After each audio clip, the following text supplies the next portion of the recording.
अस्सलाम वालेकुम, मैं हूँ नादिया तनवीर और आप देख रहे हैं all about baking by Nadia Tanveer.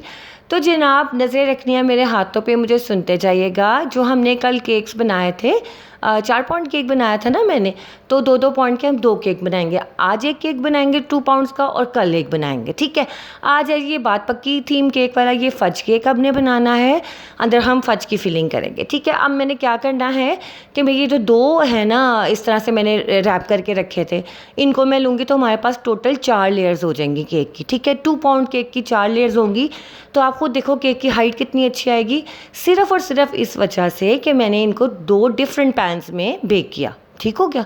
ये एक बड़ी अच्छी टिप है। अगर आपको लगे कि नादिया हमारा तो पतीला है, उसमें एक वक्त में एक ही जा सकता है, तो आप 2 अंडों के साथ बना लो। पहले 2 अंडों का बैटर बना के आपने उसको बेक किया, फिर दोबारा 2 अंडों का बैटर बना के, उससे ना आपके केक की हाइट बहुत अच्छी आएगी, आपका केक फूलेगा बहुत अच्छा, क्योंकि उसको स्पेस मिलेगी ना, इस वजह से। तो मैं हमेशा यही कहती हूँ कि आपने ना जब भी बनाना हो 2-3 डिफरेंट पैन्स में बेक करो। अच्छा, ये फज है, फज बना के ना मेरे से गलती हुई, मैंने फ्रिज में रख दिया, लेकिन अब मैंने थोड़ी देर रूम टेम्परेचर पे रखा है, बिल्कुल अच्छा सा नरम हो गया, ठीक है। मैं आपको दिखाती हूँ। मैंने बाहर निकाल के इसे छोटी प्याली में हल्का सा माइक्रोवेव किया 10 सेकेंड्स के लिए, और उसके बाद मैं इसकी फिलिंग कर दूँगी। ये मैं प्योर फज केक बना रही हूँ, ठीक है। मैं अक्सर आपने देखा होगा कि फज केक में मैं क्या करती हूँ, नीचे क्रीम की लेयर लगा के ऊपर फज डाल देती हूँ, लेकिन यहाँ पे क्लाइंट को प्योर चाहिए था, तो फिर मैंने उसी तरह से बना दिया। अच्छा, फज की पूरी रेसिपी मेरे चैनल पे है, मैं लिंक में भी डाल दूँगी। अब मैंने इसको किससे सोक किया है, मैंने कॉफ़ी वाले सिरप के साथ सोक किया है, जैसे कि 1 कप पानी, आधा कप चीनी, 1 टेबलस्पून भर के कॉफ़ी का डाला, तो हमारा ये कॉफ़ी सिरप तैयार हो गया। इससे आप चॉकलेट केक्स को सोक करो, बेहतरीन रिजल्ट आता है, ठीक है। ये मेरा 6 इंच पैन है, 10 इंच का केक बोर्ड है, और 2 पाउंड का हमारा केक तैयार होगा। अब मैं आपको बताती हूँ कैसे। आपने ना, हमारा जो टोटल बैटर था तकरीबन बेक होके हमने 300 ग्राम डाला था, ठीक है। बेक होने के बाद वो बच गया तकरीबन, आप समझो कि 550 ग्राम टोटल स्पंज का वेट आया। ये 4 लेयर्स का टोटल वेट आया 550 ग्राम। उसके बाद हमने 450 हमारे पास बचा, ठीक है। 1000 ग्राम का होता है ना, 1 kg का होता है 2 पाउंड केक। हमने 450 को किस तरह से डिवाइड किया, 200 ग्राम आपका जाएगा फज, ठीक है, और आपका सोकिंग सिरप होगा 100 ग्राम। बाकी आपने सिर्फ 150 ग्राम की आपने ऊपर फ्रॉस्टिंग कर देनी है। अच्छा, इसके ऊपर जो मैंने टॉपर लगाया या जो मैंने ऊपर डेकोरेशन की, वो मैंने थोड़ा सा उसका मार्जिन ऐड नहीं किया, 100-200 ग्राम उसका वज़न होगा, लेकिन मैंने उसके चार्जेस ले लिए। जैसे 1600 केक का होता है ना पर पाउंड, तो 200-300 आप एक्स्ट्रा ले सकते हो डेकोरेशन का, जैसे बटरफ्लाइज हैं, जैसे टैग लगाया हमने बात पक्की का, इस तरह से। तो 3600 का केक हो गया 2 पाउंड का, समझ आ गई। आपने जो है, मैंने क्रेव की चॉकलेट यूज़ की थी, आप भी किसी भी ब्रांड की कर लो, मिल्कीज़ की कर लो, जो आप अफोर्ड कर सकते हो, लेकिन अच्छी चॉकलेट, घटिया वाली 200-300-500 रुपये किलो वाली हरगिज़ नहीं यूज़ करनी। अब मैंने फज के साथ चॉकलेट चंक्स डाले, उसके ऊपर मैंने डाला थोड़ा सा प्रालीन, जो कि मैंने बनाया हुआ था। मैं कहा चलो थोड़ा सा क्रंच अच्छा लगता है, मैंने वो भी डाल दिया। ज़रूरी नहीं था कि मैं डालूँ, लेकिन मुझे शौक़ है कि भाई खाने वाले को अच्छा लगे। अब ये देखिए, मेरा पूरा फज था 200 ग्राम जो मैंने इसके अंदर डाला है। अच्छा, जो मेजरमेंट मैं आपको बता रही हूँ, ज़रूरी नहीं है कि आप उसी को ही फॉलो करो, आप अपना भी देख सकते हो हिसाब के, यार यहाँ पे ये चीज़ ऐसे नहीं है, थोड़ा सा ज़्यादा हो जाए, थोड़ा सा कम हो जाए, ऊपर नीचे हो जाता है। लेकिन ये नहीं कि आपका 2 पाउंड का केक 4 पाउंड के ऊपर उसका वज़न चला जाए। 1 kg के बजाय 1.5 kg उसका वेट आ रहा है, वो फिर बहुत ज़्यादा हो जाएगा और आपके लिए नुकसान की बात है, ठीक है। अच्छा जनाब, मैंने ना बड़े ही दिनों बाद सीज़न देखा 3 बॉडी प्रॉब्लम, मज़े का है, मुझे तो मज़े का लगा।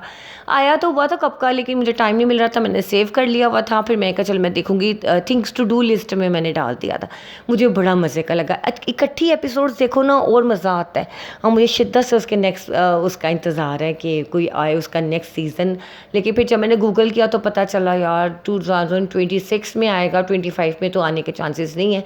मे भी लोगों की डिमांड हो तो आ जाए, लेकिन बहुत मज़े का, बड़े अरसे बाद मुझे अच्छा लगा। फिर मैंने ड्रैगन मूवी भी देखी, डैमसेल, वो तो मैंने पहले भी देखी थी, लेकिन बहुत मुझे अच्छा। मैं ना कोई टीवी ड्रामे ना इंडियन पाकिस्तानी कोई नहीं देखती, मैं सिर्फ सीजन्स देखती हूँ या रसाले पढ़ती हूँ, मुझे 2 चीज़ें बड़ी पसंद है। तो जनाब, आप लोग भी मुझे बताना आप लोगों ने क्या देखा। मैंने तो ईद के दिनों में बड़ा रिलैक्स किया, इन्जॉय किया। और जनाब, हमारी आगे इस्लामाबाद में शादी, मैं जाऊंगी 25 से 27 तक के लिए, हाँ 3 दिन तो जाऊंगी इंशाल्लाह। तो वो फिर मैं आपको ज़रूर बताऊंगी। आपको पता है कि शादियों के लिए मैं कितनी एक्साइटेड हो जाती हूँ तो जनाब ये देखिए, आपसे बातें करते करते मैंने साथ साथ केक को कर लिया है नीट। मैंने क्रीम ली थी तकरीबन 150 ग्राम, बल्कि ये भी ज़्यादा ही है, इसमें से बच गई थी तकरीबन 30 ग्राम। ठीक है, अच्छा जी, ये बात पक्की वाला केक हो गया आज। और कल हम बनाएंगे जो बाकी 2 पाउंड केक बचा हुआ है ना, हम वो कल बनाएंगे, ठीक है ना, क्योंकि मैंने आगे पीछे मेरे केक्स थे तो मैंने इकट्ठे बेक कर लिए। अच्छा, मुझे एक मैसेज आया, उन्होंने कहा नादिया, हाँ, पुराने केक्स जो होते हैं ना हाइजीनिक नहीं होते। एक वाकया इंसिडेंट हुआ है ना पिछले दिनों इंडिया में हुआ कि बच्ची ने रोटन केक खा लिया और उसको डायरिया हुआ और उसकी ऑन द स्पॉट डेथ हो गई। तो जनाब जो होम बेकर्स होते हैं ना वो ये काम नहीं करते हैं। आप बिलीव करो, ये क्रीम बच भी जाए ना तो मैं उसको कभी भी यूज़ नहीं करती, लेफ़्ट ओवर क्रीम को मैं वेस्ट कर देती हूँ। और जो केक के स्पॉन्चेस हैं वो अगर मैंने कभी बनाए भी हों तो वो क्या होता है 2 दिन पहले, 3 दिन पहले, या बहुत हुआ 4 दिन पहले। उसके अलावा कभी भी अगर केक 1 हफ्ते से ज़्यादा फ्रीज़र में हो, मैं उसको अपने बच्चों को बना के खिला देती हूँ। मैंने कभी उसे ऑर्डर वक्त में नहीं किया, क्योंकि जब हम इतना पैसा उनसे लेते हैं, अगर केक है आम तौर पे बेकरी पे 500 का, हम उनसे 1500-1600 चार्ज करें तो उनको हम 4 दिन पहले का केक तो नहीं देंगे। फिर हमें और बेकरी में क्या फ़र्क है।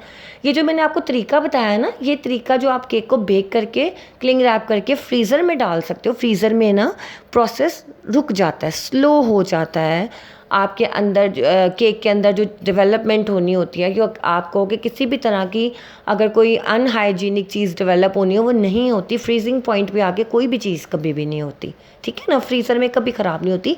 ये बेकरी वाले होते हैं जो गंदी चीज़ें और गंदे मटेरियल और गंदी जगहों पे वो खड़े होकर चीज़ें बनाते हैं, वो रोटन हो जाती हैं, क्योंकि बेकरी में शेल्फ़ लाइफ होती है, बेकरी में प्रिजर्वेटिव्स डले हुए होते हैं। हम लोग, आपने कभी देखा मैंने कभी केक में प्रिजर्वेटिव कोई डाला हो? मैंने आपको, आप अक्सर मुझसे इसकी शेल्फ़ लाइफ पूछते हो, मैं क्या कहती हूँ 1 दिन 2 दिन, इससे ज़्यादा मैंने कभी, क्योंकि मेरे अंदर कोई केमिकल होता ही नहीं। Most of the home bakers ऐसा ही करती हैं। कोई होम बेकर्स के केक में प्रिजर्वेटिव नहीं होता, क्योंकि उन्होंने आज केक बनाया कल देना और खा लेना। ये थोड़ी है कि जैसे बेकरीज पे आपने देखा होगा रैक पे ऐसे हज़ारों केक्स लगे हुए होते हैं, कोई भी सिलेक्ट कर लो वो निकाल के दे देते हैं। हमें क्या पता कल बना है कि 4 दिन पहले का बना हुआ है कि 10 दिन पहले का बना है। ये तो बेकरी वालों का दीन ईमान है ना कि वो सच बोलें कि भाई हमने अभी बनाए हैं, या एक केक की शक्ल देख के आइडिया हो जाता है। दूसरी बात, अच्छी बेकरीज भी ऐसा नहीं करती, लेकिन अगर थोड़ी सी लो स्टैंडर्ड बेकरीज जो गली मोहल्ले में होती हैं, उनको पता है कि उनकी ग्राहक भी वैसे ही होते हैं, तो वो क्या करते हैं, वो फिर पुराने केक्स भी लगा लेते हैं, क्योंकि उनको शेल्फ़ लाइफ चाहिए होते हैं ना। आप सोचो कि अब बेकरी की शेल्फ़ों पे जो केक लगे हैं, अगर वो सेल आउट नहीं हुए 1 दिन 2 दिन, तो आपको क्या लगता है वो फेंक देते हैं या अपने एम्प्लॉयज़ को दे देते हैं? नो डियर, वो ऊपर से सारी चीज़ें हटा के, वो सारा कुछ उतार के, क्रीम वगैरह दोबारा से उसकी फ्रेश फ्रॉस्टिंग कर देते हैं। अंदर उसकी बेस हमेशा सेम रहती है। मेरा जहाँ तक मैंने अपने टीचर वगैरह से सुना है ऐसा ही होता है। बाकी 1-2 जगह मैंने विज़िट भी किया था, मैंने खुद भी देखा था। ऑब्वियसली ये उनका प्रॉफिट मार्जिन होता है। मैं ये नहीं कहती बेकरी के केक ख़राब होते हैं, वो अपने लेवल की बात होती है कि आप कहाँ से बाय कर रहे हो। अच्छे से अच्छी डिज़ाइनर केक्स ले रहे हो आप, या नॉर्मल बेकरी से ले रहे हो, तो इसका मतलब यही होता है, ठीक है ना। तो हमारे जो हम होम बेकर्स होते हैं, हम बड़े दिल से काम करते हैं और फ्रेश केक बनाते हैं।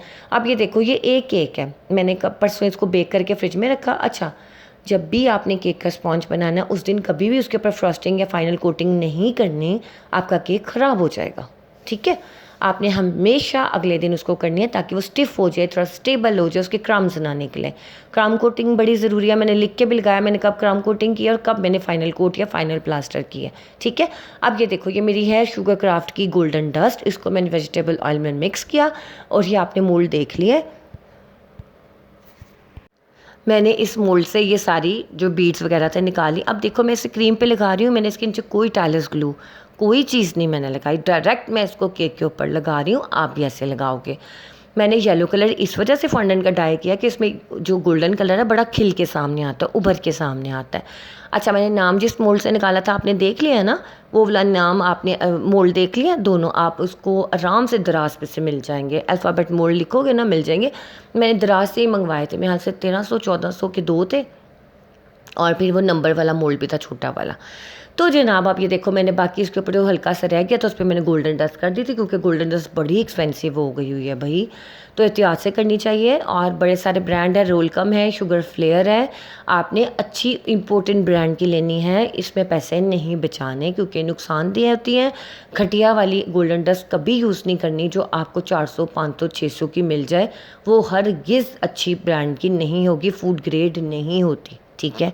चलो जी, अगर सपोज़ आपने वो यूज़ कर लिया, फिर अपने क्लाइंट को बता दीजिएगा कि ये आपने खानी नहीं है, ये डेकोरेशन है। ऑब्वियसली फिर हम जब गोल्डन डस्ट यूज़ करते हैं हम चार्जेस भी तो लेते हैं ना, ये बात होती है। अच्छा, मैंने बात पक्की का टॉपर लगाया, वो मेरे से गलत हो गया क्योंकि वो एक तरफ ही बात पक्की जा रहा था, फिर मैंने उसको उठा के सेंटर में किया, ये हो गया।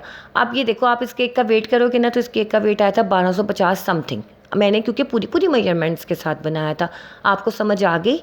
आप लोगों मेरी वीडियो को गौर से सुना करें, और मेरा नहीं ख्याल कि इस वीडियो के बाद किसी को ऑर्डर वर्क में मसला होगा। अच्छा, इसको मैंने कौन से बॉक्स में रखा था? 10x10x7, क्योंकि मैं इसको चाहती तो 10x10x5 में भी रख सकती थी, लेकिन इसके ऊपर बात पक्की का टॉपर लगा के मैंने बेचना था, तो मैंने इसको 7 में रखा। अगर मैंने उतार के, अगर आपके पास बॉक्स छोटा है 5 इंच हाइट वाला है, तो आपने अपना ही टॉपर उतार के आपने ऐसे भेज देना, इसको टेप लगा के उसके साथ चिपका दीजिएगा ताकि वो आराम से रिसीव कर लें। लेकिन मेरे पास बॉक्स था तो मैंने थोड़ा सा बड़ा लगा दिया, ऊपर रिबन लगा दिया, वो अच्छा सा लगता है। अब मैं केक बोर्ड के ऊपर हल्की सी टाइलोस ग्लू लगाऊंगी, उसके ऊपर नेम चिपका दूंगी, उनके ऊपर गोल्डन डस्ट कर दूंगी। ये मैं गोल्डन स्प्रिंकल्स लगा रही थी। और ये बटरफ्लाइज़ मैंने ऑनलाइन कराची से मंगवाई थी, मुल्तान से कि पता नहीं कराची से, इकट्ठी आई थी। अब मेरी बटरफ्लाइज़ हो गई हैं ख़त्म, अब मैं नई इंशाल्लाह मंगवाऊंगी। अच्छा, ये केक मैंने पहले भी बनाया हुआ है, क्लाइंट ने मेरे पेज पे से ही तस्वीर देख के वही सिलेक्ट किया था, तो मैंने वही बनाया था। ठीक हो गया। तो जनाब, आपने मुझे बताना है आपको ये केक कैसा लगा, कोई आपको टिप मिली, आपको कुछ समझ आया, कोई आपको अच्छा लगा कि नादिया ने हमें ये बड़ी अच्छी बात बताई है या हमें समझ आई है। ठीक है, कोई क्वेश्चन होगा मेरे से पूछ सकते हो, मैं आप लोगों के मैसेजेस दिल से पढ़ती हूँ, मुझे आपके कमेंट्स का इंतज़ार रहता है। लाइक कर लिया करो, शेयर कर लिया करें, सब्सक्राइब कर लिया करें। थैंक यू सो मच, आप लोग इतना प्यार देते हो, बहुत शुक्रिया। आपकी दुआओं से मेरी आवाज़ हो गई ठीक। अपना ख्याल रखिएगा, दुआ में याद रखिएगा। अल्लाह हाफिज़।